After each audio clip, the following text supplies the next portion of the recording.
Assalamualaikum warahmatullahi wabarakatuh. Yang kami hormati Ibu Dr. Apoteker Viviani Anissa S. Fram selaku dosen pengampu mata kuliah Farmasi Industri dan teman-teman sekalian yang menonton video ini. Perkenalkan, kami dari kelompok 4 mata kuliah Farmasi Industri, program studi farmasi Universitas Islam Indonesia. Di sini kami akan menjelaskan terkait dengan CPBTA berdasarkan CPOB Aneks 2A pada halaman 144 mengikuti dari referensi peraturan Badan Pengawas Obat dan Makanan nomor 7 tahun 2024. Adapun anggota kelompok kami yang terdiri dari Oriza Raflizan dengan NIM 22613100, Neha Diana Angelita dengan NIM 22613225, Putri Amelia Wijayanti dengan NIM 22613230, Nafidatul Afina dengan NIM 22613231, Putri Salida Diva Karuni dengan NIM 22613239, Putri Julia Lobesi dengan NIM 22613253, ada Rafasya Fazul Azim dengan NIM 22613262, Nadia Hanan dengan NIM 22613271, Nadia Salsabila dengan NIM 22613279, dan yang terakhir ada Nanda Aulia Fitri dengan NIM 22613280. Bab 1 membahas terkait dengan sistem mutu industri.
Baik, selanjutnya di sini saya akan membahas terkait bab 2 yaitu personalia.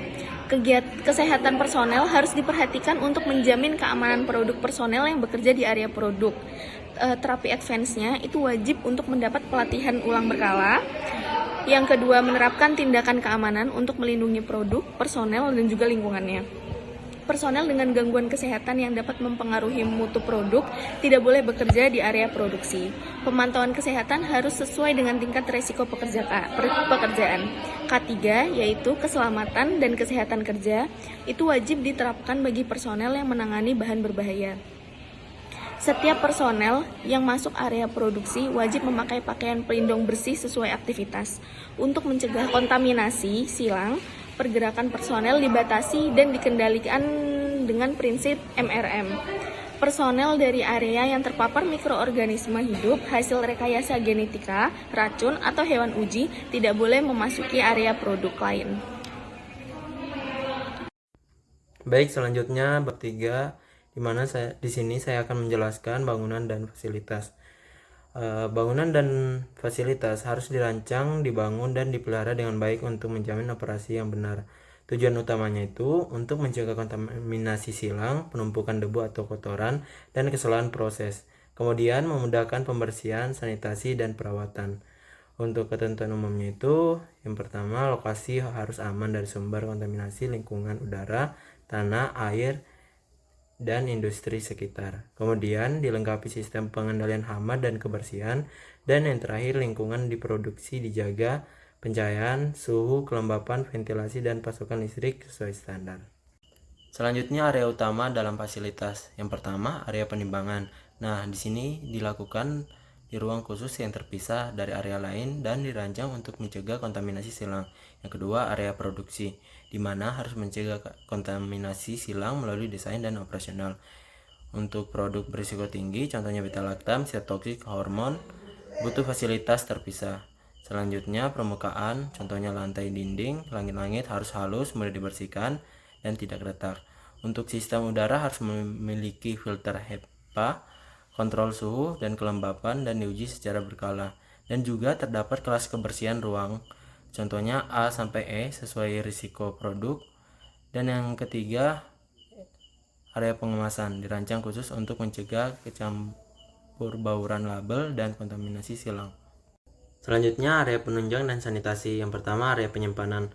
Kapasitas cukup untuk bahan awal, produk antara, ruan, dan jadi.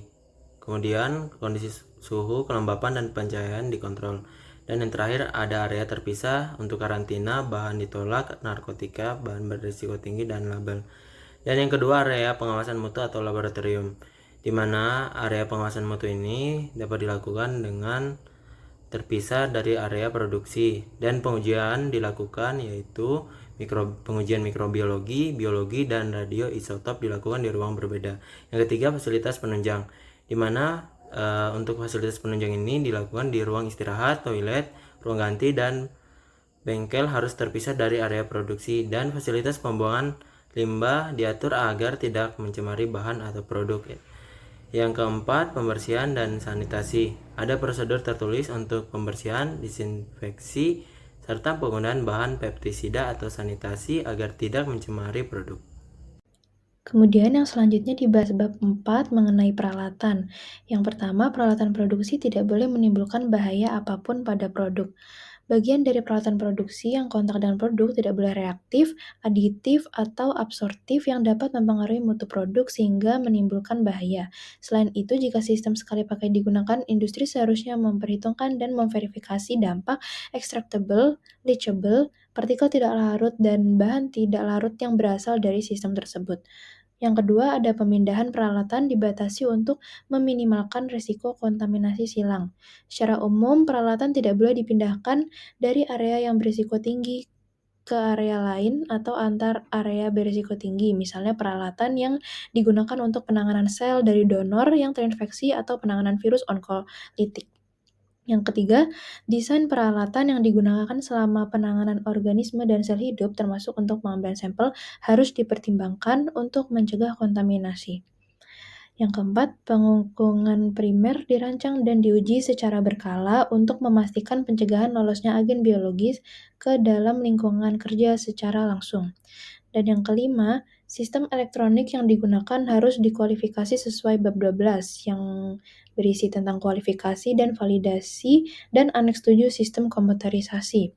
Setiap pengujian analitik yang dilakukan pada bahan yang tidak digunakan dalam pembuatan tetapi mendukung bioinformatika yang menginformasikan proses pembuatan, misalnya pengurutan gen pasien, harus divalidasi. Peralatan analisis tersebut harus memenuhi syarat sebelum nantinya akan digunakan. Bab 5 CPOB membahas tentang produksi obat yang merupakan salah satu tahap paling penting dalam menjamin mutu dan keamanan produksi farmasi. Produksi obat wajib mengikuti prosedur CPOB, diawasi personel kompeten dan terdokumentasi. Bahan awal diperoleh dari pemasok sertifikasi, diuji mutu, dikarantina, dan disimpan sesuai kondisi. Kemudian setiap proses dan perubahan signifikan harus divalidasi serta direvalidasi berkala. Kontaminasi silang dicegah melalui desain fasilitas sistem tertutup, ventilasi, dan pembersihan tervalidasi.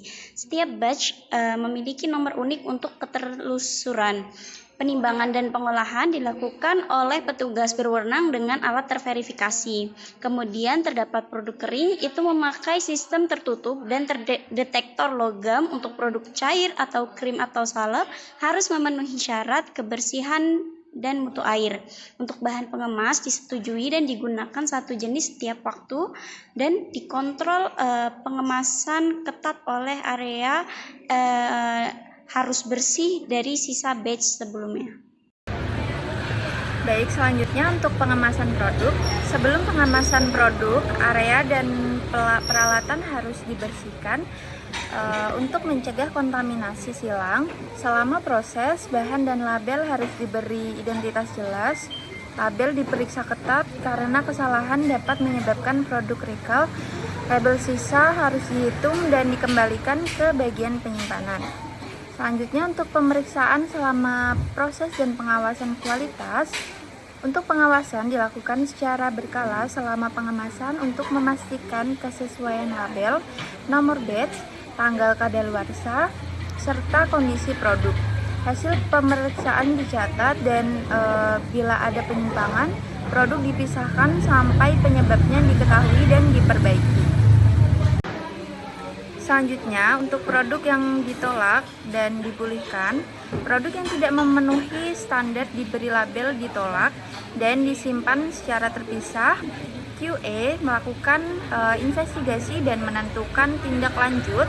Reprocessing hanya boleh dilakukan sekali saja dengan persetujuan QA dan hasilnya harus diuji ulang sebelum diluluskan. Untuk selanjutnya yaitu produk dikirim kembali. Produk yang dikembalikan karena cacat kemasan, kesalahan pengiriman, atau pemeriksaan penarikan pasar disimpan di area khusus. QA menilai apakah produk masih layak digunakan, dijual kembali, atau harus dimusnahkan. Semua data pengembalian dan tindak lanjut harus terdokumentasi. Untuk yang terakhir ada karantina dan pelepasan produk jadi. Produk yang selesai dikemas disimpan dalam status karantina sampai QA menyetujui pelepasan berdasarkan hasil uji QC dan kelengkapan dokumen produksi. Distribusi dilakukan dengan sistem FIFO atau FIFO untuk menjaga mutu dan stabilitas. Selanjutnya bab 7, pengawasan mutu. Yang pertama itu pengawasan mutu dilakukan selama proses untuk menjaga konsistensi mutu produk. Yang kedua itu penanggung jawab pengawasan mutu mengendalikan bahan aktif, bahan awal, bahan baku, bahan pengemas, dan mutu di seluruh tahap pembuatan. Selanjutnya, sampel harus mewakili batch, diberi label lengkap, dan disimpan sesuai ketentuan. 2 tahun untuk bahan awal, 1 tahun setelah kadaluarsa untuk produk jadi. Selanjutnya, bila bahan langka atau umur simpan pendek, strategi pengujian dan penyimpanan dapat disesuaikan dengan justifikasi ilmiah. Yang selanjutnya, program stabilitas ongoing dilakukan untuk memastikan mutu produk tetap stabil selama penyimpanan. Selanjutnya, pelulusan batch hanya oleh penanggung jawab pemastian mutu atau PJPM setelah menilai seluruh hasil pengujian dan catatan proses. Untuk produk dengan umur simpan pendek, sertifikasi dapat dilakukan 2 tahap dengan metode pengujian cepat disetujui oleh BPOM. Yang terakhir, diperlukan evaluasi berkelanjutan terhadap efektivitas sistem mutu farmasi dan tren hasil mutu. Selanjutnya yaitu terkait bab 9 tentang keluhan dan juga penarikan produk. Jadi untuk prinsip utama tersendiri dari bab ini adalah bahwa setiap perusahaan harus memiliki sistem yang mampu mencatat, menilai, menginvestigasi, dan meninjau semua keluhan yang masuk. Kalau ditemukan cacat mutu, produk harus segera ditarik dari peredaran secara cepat dan efektif. Dalam setiap prosesnya diterapkan manajemen risiko mutu agar keputusan yang diambil benar-benar tepat. Selain itu, BPOM dan otoritas terkait wajib diberitahu jika ada masalah serius pada mutu obat. Dan jika proses produksi dilakukan lewat alih daya, kontrak harus menjelaskan siapa yang bertanggung jawab dalam penanganan keluhan dan penarikan. Kemudian terkait personel dan pengelolaan, penanganan keluhan dilakukan oleh personel yang benar-benar terlatih dan berpengalaman, serta harus independen dari bagian penjualan. Bagian pemastian mutu atau QA harus selalu dilibatkan. Selain itu, dibentuk tim dengan berbagai keahlian yang mendukung proses investigasi. Kalau pengelolaan keluhan dilakukan secara terpusat, jangan sampai memperlambat penanganan masalah. Kemudian terkait prosedur penanganan keluhan, setiap perusahaan harus punya prosedur tertulis untuk menangani keluhan. Semua keluhan wajib dicatat dan dinilai apakah mengandung cacat mutu atau tidak. Khusus dugaan pemalsuan harus mendapat perhatian serius. Sementara keluhan yang tidak terkait mutu seperti efek samping diserahkan ke bagian yang bertanggung jawab. Prosedur juga harus memudahkan investigasi terhadap batch produk bila keluhan berkaitan dengan efek samping. Kemudian untuk isi prosedur investigasi, ketika investigasi dimulai ada beberapa langkah yang harus dilakukan. Pertama, mendeskripsikan cacat mutu yang dilaporkan. Kedua, menentukan sejauh mana cacat mutu terjadi dengan memeriksa sampel atau catatan batch. Ketiga, mengevaluasi produk cacat yang dikembalikan. Lalu menilai resiko terhadap mutu dan pasien. Selanjutnya, menentukan tindakan yang perlu diambil seperti penarikan atau perbaikan. Setelah itu, mempertimbangkan dampaknya terhadap ketersediaan obat di pasaran. Terakhir, perusahaan harus mengidentifikasi akar masalah dan menerapkan tindakan korektif dan pencegahan atau CAPA. Kemudian terkait investigasi dan pengambilan keputusan, semua data dan informasi dari hasil investigasi harus dicatat dan juga divalidasi. Kalau cacat mutu ditemukan pada satu batch, perlu dicek juga apakah batch lain terdampak. Riwayat cacat mutu sebelumnya juga harus ditinjau untuk melihat pola masalah yang berulang. Keputusan selama investigasi harus mencerminkan tingkat resiko dan diambil dengan cepat agar keselamatan pasien tetap terjaga. Dan bila cacat mutu bisa mempengaruhi keamanan obat, perusahaan wajib melapor segera kepada BPOM. Lanjut terkait analisis akar masalah dan CAPA, selama investigasi dilakukan analisis akar masalah atau root cause analysis. Kalau penyebab sebenarnya tidak ditemukan, perusahaan harus menentukan kemungkinan penyebab yang paling logis dan mengambil tindakan perbaikan. Jika faktor kesalahan manusia ditemukan, tetap harus dipastikan bahwa tidak ada masalah lain seperti kesalahan sistem atau prosedur. Setelah itu, diterapkan tindakan korektif dan pencegahan serta dinilai efektivitasnya secara berkala. Lalu terkait penarikan produk, perusahaan wajib memiliki prosedur tertulis untuk melakukan penarikan produk. Penarikan bisa dilakukan kapan saja dan bahkan bisa dimulai sebelum akar masalah diketahui. Jika dianggap mendesak demi keamanan pasien, catatan distribusi produk harus lengkap agar penarikan bisa dilakukan dengan cepat dan tepat sasaran. Semua proses penarikan harus terdokumentasi dengan baik. Lalu terkait komunikasi dan koordinasi, dalam proses penarikan, BPOM dan otoritas luar negeri harus diberitahu terlebih dahulu. Namun untuk kasus yang sangat serius, penarikan bisa dilakukan segera bahkan sebelum laporan resmi disampaikan. Perusahaan juga harus mempertimbangkan risiko kekurangan obat di pasaran, terutama bila obat tersebut tidak memiliki alternatif terapi lain. Semua keputusan penarikan atau tindakan lain harus disetujui oleh otoritas pengawas. Kemudian yang terakhir terkait penyimpanan dan evaluasi, produk yang ditarik dari peredaran harus diberi label identitas dan disimpan terpisah di area yang aman. Kemudian dibuat laporan akhir yang berisi jumlah produk yang dikirim, yang ditarik, dan yang dikembalikan. Efektivitas proses penarikan perlu dievaluasi secara berkala untuk memastikan kesiapan sistem. Bahkan perusahaan bisa melakukan simulasi penarikan atau mock recall untuk menguji kesiapan prosedur. Bab 10 dokumentasi. Untuk spesifikasi produk terapi advance memerlukan dokumen tambahan tentang sumber, asal, distribusi, metode pembuatan, dan pengawasan mutu termasuk mikrobiologi. Untuk keterlusuran, yang pertama wajib ada sistem keterlusuran penuh dari bahan awal hingga titik penggunaan, mencakup identitas pemasok, asal sel atau jaringan, serta semua bahan yang kontak dengan produk. Yang kedua, sistem pelacakan dua arah atau manual otomatis harus diterapkan dari pengambilan, pembuatan hingga distribusi mencakup uji klinik dan batch komersial. Yang ketiga, catatan harus dapat diaudit, mudah diakses, dan disimpan selama 30 tahun, termasuk untuk bahan manusia maupun senogenik sesuai ketentuan peraturan. Baik, selanjutnya bab 11 kegiatan alih daya dan lain-lain. Nah, di sini tuh menjelaskan yang pertama, pengumpulan bahan awal dan pengujian terspesialisasi dapat dialihkan ke pihak ketiga yang tidak berlisensi CPOB dengan ketentuan. Jadi boleh diserahkan tapi harus ada ketentuannya.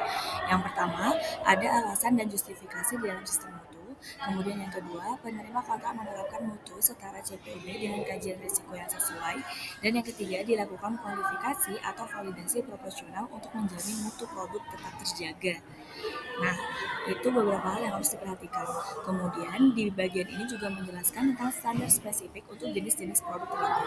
Untuk produk pertama yaitu yang berasal dari hewan. Jadi standar ini ditetapkan untuk bahan hewani dari rumah potong hewan dengan pengawasan berbasis manajemen risiko mutu, mengikuti monografi farmakope serta disertai dokumentasi rantai pasokan yang jelas dan baru. Berikut tahapannya. Kemudian produk yang kedua yaitu produk obat terapi gen. Jadi produk terapi gen itu mencakup obat terapi gen sintetis dan untuk terapi berbasis sel sebagai mengikuti standar bagian B3 yang akan dijelaskan nanti. Jadi ada beberapa hal yang harus diperhatikan. Yang pertama terkait keamanan dan pendekatan berbasis risikonya. Kemudian yang kedua terkait ketertelusuran dan dokumentasi. Jadi setiap tahapan harus ada dokumentasi yang jelas. Baik, selanjutnya hal ketiga yang harus diperhatikan dalam produk obat terapi gen ini yaitu transfer gen ex vivo. Jadi dalam transfer ini harus ada ketertelusuran dan deskripsi batch lengkapnya. Kemudian yang kedua, uji sifat fisiko-kimia untuk metode non-biologis. Jadi tidak hanya uji biologis saja, harus ada uji sifat fisiko dan kimia. Kemudian yang ketiga, mutu pembuatan vektor virus dikendalikan sesuai prinsip CPOB. Jadi tetap harus distandarisasikan dengan prinsip CPOB. Kemudian dalam pembuatan vektor virus dan plasmid, yang pertama harus mengikuti prinsip CPOB dan Aneks 8 bila relevan. Jadi untuk Aneks 8 itu bila relevan untuk dilakukan maka dilakukan. Kemudian yang kedua, produsen wajib memiliki sistem manajemen mutu untuk menjamin kualitas bahan awal. Jadi bahan awal itu harus terjamin mutunya. Selanjutnya yang kelima yaitu tanggung jawab produsen produk terapi advance. Jadi untuk terapi advance bertanggung jawab atas mutu vektor dan plasmid yang digunakan. Kemudian yang kedua, menerapkan manajemen risiko mutu MRM untuk menilai dan mengendalikan risikonya. Kemudian yang ketiga, mengikuti ketentuan regulasi dan Aneks 1. Jadi Aneks 1 ini membahas ke produk steril atau aseptik. Kemudian yang keenam, alih daya produksi vektor. Jadi ini dalam peralihan dalam memproduksi vektor. Jadi beberapa hal yang harus diperhatikan yaitu produsen harus menilai resiko mutu dan keamanan dari vektornya, kemudian memilih pemasok sesuai CPOB, membuat perjanjian tertulis yang mencangkup mutu, dokumentasi, bahan baku, produksi, pengujian, dan distribusi, melakukan kualifikasi vendor dan pengawasan sesuai dengan standarisasinya. Nah, selanjutnya yang terakhir yaitu kita akan membahas terkait B3, yaitu produk terapi berbasis sel somatik manusia dan sejonik dan rekayasa jaringan dan produksi terapi advance yang kombinasi. Jadi maksudnya itu seperti kayak sel manusia, sel sejonik, dan sel terkait terapi kombinasinya. Nah, ada beberapa hal yang harus diperhatikan. Yang pertama, beberapa standar bagian B2 juga berlaku. Artinya, bagian B2 kan membahas terkait sel sintetis. Nah, untuk sel yang dari jaringan atau sel somatik ini berlaku juga beberapa standar yang ada di B2 tadi. Kemudian yang kedua, ketertelusuran dan definisi batch harus dijaga. Jadi setiap batch dalam produksi itu benar-benar harus didokumentasikan dan harus dijaga. Kemudian yang ketiga, gunakan bahan bersumber resmi dan berlisensi. Bahan apa saja ya, misalnya menggunakan sel, biomaterial, scaffold, matrix, itu harus menggunakan bahan yang bersumber dari perusahaan atau produsen yang resmi dan juga berlisensi. Selanjutnya yang terakhir, jika memakai perangkat medis buat perjanjian mutu antara produsen dan pemasok untuk menjaga konsistensi mutu. Apalagi berhubungan dengan hal terkait perangkat medis ya, berhubungan sama medis, maka harus ditetapkan kesepakatan terkait mutunya antara produsen dan pemasok. Baik, mungkin sekian untuk bab 11. Baik, mungkin sekian presentasi yang dapat kami sampaikan terkait CPPTA yang berada di bagian CPOB Aneks 2A. Terkait beberapa bab dari bab 1 Sistem Mutu Industri Farmasi hingga bab 11 Kegiatan Alih Daya dan lain-lain. Mungkin kurang lebihnya mohon maaf. Kami tutup. Wabillahi taufiq wal hidayah. Wassalamualaikum warahmatullahi wabarakatuh.